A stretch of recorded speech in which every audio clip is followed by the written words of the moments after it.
మంచిర్యాల జిల్లా దండేపల్లి మండల కేంద్రంలో బుధవారం ఏర్పాటు చేసిన మహాత్మా గాంధీ జయంతి వేడుకల్లో MLA Premsagar Rao, collector Kumar Deepak, DCP Bhaskar, GCC chairman Kotnaka Tirupati పాల్గొని ముందుగా మహాత్ముని విగ్రహానికి పూలమాలలు వేసి సభా వేదిక వద్ద ఏర్పాటు చేసిన పలు అభివృద్ధి పనులకు శంకుస్థాపన శిలాఫలకాల్ని ఆవిష్కరించారు. ఈ సందర్భంగా ఎమ్మెల్యే మాట్లాడుతూ గాంధీ మహాత్ముని ఆశయ సాధనలో భాగంగా యువతతో పాటు అందరూ మత్తు పదార్థాలను సేవించడం వదిలిపెట్టి ఆదర్శవంతమైన సమాజ నిర్మాణానికి పాటుపడాలని కోరారు. ఈ సందర్భంగా ఎమ్మెల్యే ప్రేమ్సాగర్ రావు వందలాది మందితో మద్యం మానిస్తామని ప్రతిజ్ఞ చేయించారు. ఈ సందర్భంగా పలువురు అతిథులు మాట్లాడుతూ మద్యంతో పాటు ఇతర మత్తు పదార్థాలను త్యజించి జీవితంలో ఉన్నతంగా ఎదగాలని, ఆర్థిక క్రమశిక్షణ అలవడి కుటుంబాలు బాగుపడతాయని అన్నారు. మద్యపాన సేవనం వల్ల కుటుంబాల్లో గొడవలు జరిగి గ్రామాల్లో అలజడి రేగుతుందని అన్నారు. ఇకపై అందరూ మద్యపానం వదిలేసి ఆదర్శ జీవితం ప్రారంభించాలని కోరారు. చక్కగా రోజువారీగా కార్యక్రమాలతో మంచిర్యాల శాసన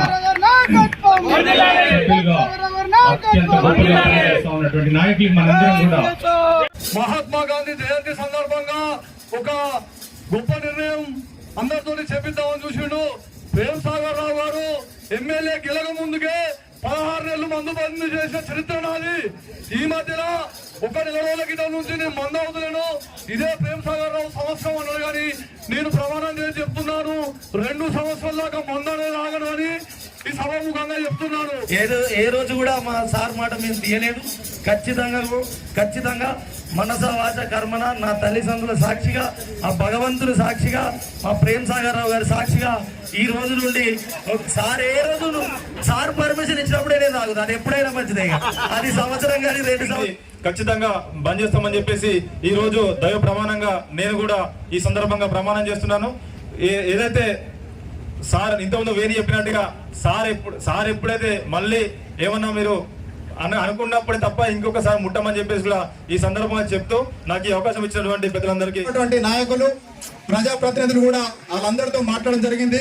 మా పెద్దలు ప్రేమ్సాగర్ రావు గారు చెప్పిన మాటకి తూచా తప్పకుండా నిర్ణయాన్ని మేము కూడా పాటిస్తాం అని చెప్పి దాదాపుగా ప్రతి గ్రామం నుంచి కూడా ఇక్కడ వచ్చిన వాళ్ళ లిస్టు కూడా మా సార్ దగ్గర ఉంది. ప్రతి ఒక్కరం మేము ఈ రోజు ఈ కఠిన నిర్ణయాన్ని కూడా మేము స్వాగతిస్తూ మేము కూడా ప్రతి రోజు మేము అనుకుంటున్నాం అసలు ఈ నిర్ణయం వెనుక ఎప్పుడన్నా తప్పు చేస్తావేమో, ఎవరైనా ఇబ్బంది పెడతారేమో అనే ఆలోచన కొంతమందికి వస్తుంది. కానీ ఏదేమైనప్పటికీ ప్రతి క్షణం మా పెద్దలు ప్రేమ్సాగర్ రావు గారు మా మదిలో మెదులుతారు కాబట్టి అలాంటి తప్పులు ఎక్కడ చేయమని చెబుతూ 1 సంవత్సరం పాటు నేను కూడా అసలు మందు జోలికి పోనని చెప్పి నేను ఈ సభాముఖంగా ప్రమాణం చేస్తున్నాను. Thank you sir. జై పిఎస్ఆర్, జై కాంగ్రెస్. ఎమ్మెల్యే కొక్కిరాల ప్రేమ్సాగర్ రావు గారి ఆశయాలకు అనుగుణంగా నడుచుకుంటామని, ప్రేమ్సాగర్ రావు చేసే అభివృద్ధి సంక్షేమం కాంగ్రెస్ పార్టీ ద్వారా ఇందిరమ్మ రాజ్యంలో కార్యక్రమంలో భాగస్వాములమై నియోజకవర్గంలో ఉన్న తర్వాత లక్షట్పేట్ మండలికి చెందినటువంటి నేహా ఖానం రావాల్సిందిగా కోరుతా ఉన్నాను. అలాగే కల్లూరి లలిత,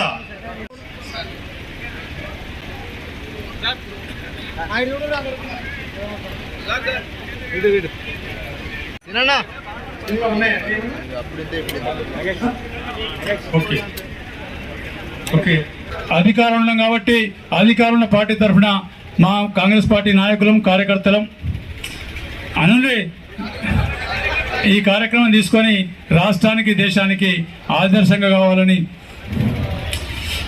ఇక గాంధీజీ కలల కన్నా సాకారం చేయడానికి మద్యంకు దూరంగా ఉంటాను. నార్మల్గా ఎక్కడైనా ఇంప్లిమెంట్ అయింది, అది సక్సెస్ రాలేదు. ఎందుకు సక్సెస్ రాలేదు అంటే ఆల్రెడీ మనకి డిమాండ్స్ ఉంటుంది, సప్లై బంద్ అయిపోయింది. కాబట్టి ఇలీగల్ సప్లై స్టార్ట్ అయిపోతే దాని నుంచి క్రైమ్ ఇంకా ఇంక్రీజ్ అయిపోతుంది. ఇంకా ఒక గాంధీజీ చెప్పిన మార్గం అంటే సోషల్ రిఫార్మ్స్ ఎట్లా తీసుకురావాలి అంటే ప్రజలను అందరూ ఒక్కసారి కూర్చొని మాట్లాడాలి, వాళ్ళకి కన్విన్స్ చేయాల్సింది. కన్విన్స్ చేస్తే అంటే ఏమవుతుంది, వాళ్ళకి ఆలోచనలో చేంజ్ అయిపోతుంది. ఆ ఆలోచన చేంజ్ అయిపోయిన తర్వాత వాళ్ళు స్వంతంగా ముందుకు వస్తారు. అండ్ దాని తర్వాత ఒక సోషల్ చేంజ్ ఏమైనా వస్తుంది, అది లాంగ్ లాస్టింగ్గా ఉంటుంది. ఎందుకు ఈ పర్సనల్ లెవెల్లో రిఫార్మ్స్ వచ్చినాయి కాబట్టి ఈ చాలా టైం సస్టైనబుల్గా ఉంటుంది. సేమ్గా ఇప్పుడు మనం ఏమైనా చేస్తున్నాము, సో ఎవరికి ఏమది ఇట్లా లేవు అంటే సొంతంగా అది చెప్తున్నారు కి మనం ఈ రోజు నుంచి నెక్స్ట్ టైం వరకు అసలే మనం లీకర్ తీసుకోం. సో దాని నుంచి మనకి బెనిఫిట్స్ ఏమేమి వస్తుంది? ఫస్ట్ థింగ్, ఎక్కడైనా లీకర్ కన్జంప్షన్ ఎక్కువ ఉన్నాయి, ఎక్కడైనా డ్రగ్స్ కన్జంప్షన్స్ ఉన్నాయి, అక్కడ క్రైమ్ రేట్ ఆటోమేటిక్గా ఇంక్రీజ్ అవుతుంది. ఎందుకు? ఒక్కసారి ఇంటాక్సికేషన్ అయింది అంటే ఆ మైండ్ వాళ్ళకి కంట్రోల్లో ఉండదు, ఏమైనా చేయగలుగుతారు, చేస్తారు, తర్వాత తెలుస్తుంది అది ఎందుకు చేశారు. సో ఒక క్రైమ్ రేట్. దాని తర్వాత ఇప్పుడు రాష్ట్ర ప్రభుత్వం మహిళా ఎంపవర్మెంట్ గురించి, మహిళా సశక్తీకరణ గురించి చాలా స్పెషల్ ఫోకస్ తీసుకున్నారు. అండ్ ఇది నార్మల్గా ఒక ఫెనోమెనా ఉంటుంది అంటే ఎక్కడైనా మనకి లీకర్ కన్జంప్షన్ తక్కువ అవుతుంది, ఆ టైంకి ఉమెన్ ఎంపవర్మెంట్ అవుతుంది అండ్ ఆ డబ్బు విద్య మీద వైద్యం మీద ఖర్చు అవుతుంది కాబట్టి లాంగ్ టర్మ్లో అభివృద్ధి ఎక్కువ అవుతుంది. దాంతోపాటు మనం చూస్తే హెల్త్ మంచిగా ఉంటుంది, పిల్లలు భవిష్యత్ మంచిగా ఉంటుంది అండ్ దాంతోపాటు మనకి రాష్ట్ర అభివృద్ధి, దేశ అభివృద్ధిలో చాలా వస్తుంది. ఇంకా ఒకటి దానిలో ఒక అది ఉంటుంది కి అది మన లీకర్ కన్జంప్షన్ తగ్గిన తర్వాత రాష్ట్ర ప్రభుత్వ రెవెన్యూ తక్కువ అయిపోతుంది. సో ఎక్కడైనా అట్లా అయింది, లీకర్ నుంచి రెవెన్యూ తక్కువ అవుతుంది కానీ ఆ డబ్బు మళ్ళీ వేరే రకరకాల ప్రోగ్రామ్కి యూజ్ అవుతుంది, వేరే రకరకాల కన్జంప్షన్కి యూజ్ అవుతుంది, దాని నుంచి మళ్ళీ ఆ అమౌంట్ సిస్టమ్కి వస్తుంది. సో ఎనీవే గవర్నమెంట్కి రెవెన్యూ వస్తుంది, ఈ ఫామ్లో కాకుండా వేరే ఫామ్స్లో వస్తుంది. సో ఐ థింక్ ఈ ఒక మంచి సోషల్ ప్రోగ్రామ్ మనము మన మంచిర్యాల నియోజకవర్గంలో మనం వచ్చాం. దానికి అన్ని కరెక్ట్గా మనం ఈ పద్ధతి చేస్తే I think it will help our constituency అలా.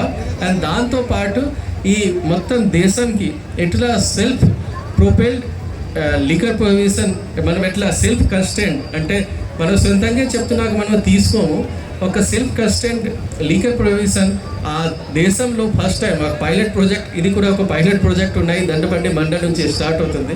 దానికి రిజల్ట్ ఎట్లా వస్తుంది, దాని నుంచి లాభం ఏమి వస్తుంది, దానికి ఐ థింక్ మిగతా నియోజకవర్గంలో, మిగతా రాష్ట్రంలో అండ్ ఓల్ మొత్తం దేశంలో దానికి ఒక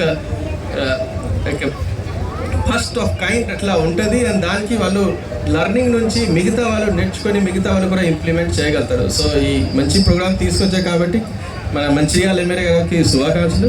అండ్ మీ అందరూ ఈ ప్రోగ్రాంలో పాల్గొంటున్నారు కాబట్టి మీ అందరికీ కూడా థ్యాంక్స్ చెప్పి ముగిస్తున్నాను. Thank you. ఈరోజు ఏదైతే ప్రమాణం చేసిండ్రో ఇలా మీ పిల్లలు ఉండొచ్చు, మీ తండ్రులు ఉండొచ్చు, మీ అన్నలు ఉండొచ్చు, మీ భర్తలు ఉండొచ్చు, ఒక్కటి మాత్రం గుర్తుపెట్టుకోండి, ఏదైనా ప్రమాణం చేసిన ఇవాళ మళ్ళీ తప్పు చేసి ఎక్కడ నిన్నలు కనబడితే మాత్రం డైరెక్ట్ నాకు ఫోన్ చేసామంటే, మేడంకి ఫోన్ చేసామంటే వాళ్ళకి అన్ని కట్ చేస్తే ఏ రకమైన ఇబ్బంది వస్తున్నారు. మీరేం భయపడకండి, ఎక్కడ కూడా అటువంటి అవకాశం ఇవ్వకండి. అలా అంటే వాళ్ళు మంచోళ్ళే కానీ అప్పుడప్పుడు వాళ్ళు కలిసి ఒక్కదిన ఒక పూట ఏమైందని మొదలు పెడతారు, అటువంటి కార్యక్రమం మొదలు పెట్టకండి, మీరు నష్టపోతారు. ఒక్కటే మాట చెప్తాను, మీరు ఈ నిర్ణయానికి కంకణబద్ధులై ఉంటే ఒక 3 నెలల్లో నీకు తేడా కనబడుతుంది. మీ కుటుంబంలో మీకు వచ్చే గౌరవం వేరే కాదు. మీ కుటుంబంలో మీ భార్య మిమ్మల్ని చూస్తే నవ్వుతుంది, అబ్బా టైంకి వచ్చిన 9 గంటలకు కానీ పిల్లలు సంతోషపడతారు, తల్లిదండ్రులు సంతోషపడతారు. లేకపోతే మీరు రాత్రి 11 12 పోతే ఈ దిక్కుమానాడు వచ్చిన ఇప్పుడు ఇయ్యం ఎక్కడ ఇప్పుడు వండుకోవాలి, తీసి పెట్టాలి, తలపని కావాలి కూర్చొని తిరుగుతారు. అది ఇట్లాంటివి తప్పుతాయి, ప్రేమ వస్తుంది, గౌరవం వస్తుంది, అది దృష్టిలో పెట్టుకోండి, అది చేయండి.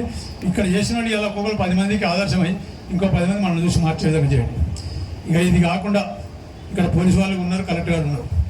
ఒకటే మాట చెప్తున్నా, ఈరోజు రేపటి నుంచే మంచిర్యాల నియోజకవర్గ గ్రామీణ ప్రాంతాలన్నీ 9 గంటలకు బంద్ అయితే 9 గంటల తర్వాత ఏముండదు, ఎక్కువ మనిషి కూడా రోడ్ల మీద కనబడద్దు. ఈ తాగుడు దుకాణాలు కొన్ని కఠిన నిర్ణయాలు తీసుకుపోతే సాధ్యం కాదు. ఖచ్చితంగా ఇక్కడి నుంచే మొదలు పెడుతున్నా. దానికి మీరు ఎవరిని ఫోన్ చేసినా, ఎవరు ఫోన్ చేసినా ఎవరు స్పందించరు. ఖచ్చితంగా 9 గంటలకు బంద్ అంటే బందే. 9 గంటల తర్వాత ఎవరు రోడ్డు మీద కనబడలేదు. ఎవరి కాలు ఇళ్ళలోకి ప్రశాంతంగా అనుకోండి, అది తప్ప ఏం లేదు. ఒక దసరా నాడు కూడా 10 గంటల వరకే, దసరా నాడు ఒక్కనాడు కూడా 10 గంటల వరకే. ఈ గ్రామీణ ప్రాంతం మొత్తం 9 గంటలకు, ఇదివరకు మా చిన్నప్పుడు 8 గంటలకు వండుకున్నాం, ఇప్పుడు 9 గంటలకు వండుకుని అందరూ ప్రశాంతంగా వండుకుంటూ వెళ్ళిపోతే ఏముండదు. ఈ కొట్లాటలు ఉంటాయి, పోలీసులకు పని ఉండదు. పోలీసులు పని చేయకుండా చేయాలంటే మన ఏ రకం ఈ తాగుడు బంద్ అయితే సగం సమస్యల పరిష్కారం. వాళ్ళు ఏంది అంటే పెద్దలు కొద్దిగా మంచి ప్లేస్లో పోయి చేసుకుంటుంటే వాళ్ళ పిల్లలు వచ్చేసి రోడ్డు మీద సరైన ప్లేస్ లేని కాడ చేసుకుంటున్నారు. అంటే పెద్దలుగా మనమే మన పిల్లల్ని చెడగొడుతున్నాం. అలాంటి పరిస్థితి రావద్దని ఈ మంచి కార్యక్రమం తీసుకున్నారు.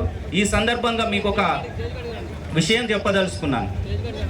ముఖ్యంగా నాకు చిన్నప్పుడు ఒక అంటే మా గురువు గారు చెప్పిన ఒక పద్యం ఉంటుంది, తాగడం వల్ల ఎలాంటి లక్షణాలు వస్తాయనేది చెప్పినారు. అప్పుడు ఇప్పటి వరకు కూడా మీలో కూడా చాలామంది చూసి విని ఉంటారు. కాక కూక బక చేవ హనుమత్ రావణ కర్ణంచ కుంభకర్ణంచ ఏవ సురాలక్షణం, సప్త సురాలక్షణం అంటారు. అంటే ఒక మనిషి ఏ విధంగా మారుతాడు తాగడం వల్ల. మనిషి పుట్టుకతోటి మంచిగానే ఉంటాం. నేను ఒక పాటలో కూడా రాసిన, అయ్య తాగి వస్తే కొడక నువ్వు అసహించుకుంటేవిరా బిడ్డ, నేడు అన్ని వ్యసనాలకు కొడక మత్తే మూలం అంటివిరా బిడ్డ, నీ బతుకు పతనం చూసి కొడక పక్కున నవ్వుతుర్రో బిడ్డ అని ఆ చెడిపోయిన కొడుకుని తల్లి చూసి పాడిన సందర్భం ఉంటుంది. ఈ మద్యం వల్ల ఎన్ని అవలక్షణాలు వస్తాయంటే, వాడు తాగిన వాడు ఉంటాడు, మీ దాంట్లోనే ఉంటాడు, మీరే పేర్లు పెట్టుకోవచ్చు. వాడు కాక అంటే కాకిలే కరుస్తూనే ఉంటాడు ఫుల్ మంది ఎక్కగానే. అది అందరు చూసి నవ్వుతుంటారు, వాడి యొక్క గౌరవం పోతుంది. కుక్క, వాడు తాగితే మొత్తము కుక్కలాగానే అరుస్తుంటాడు. కొంగ, బకము అంటే కొంగ,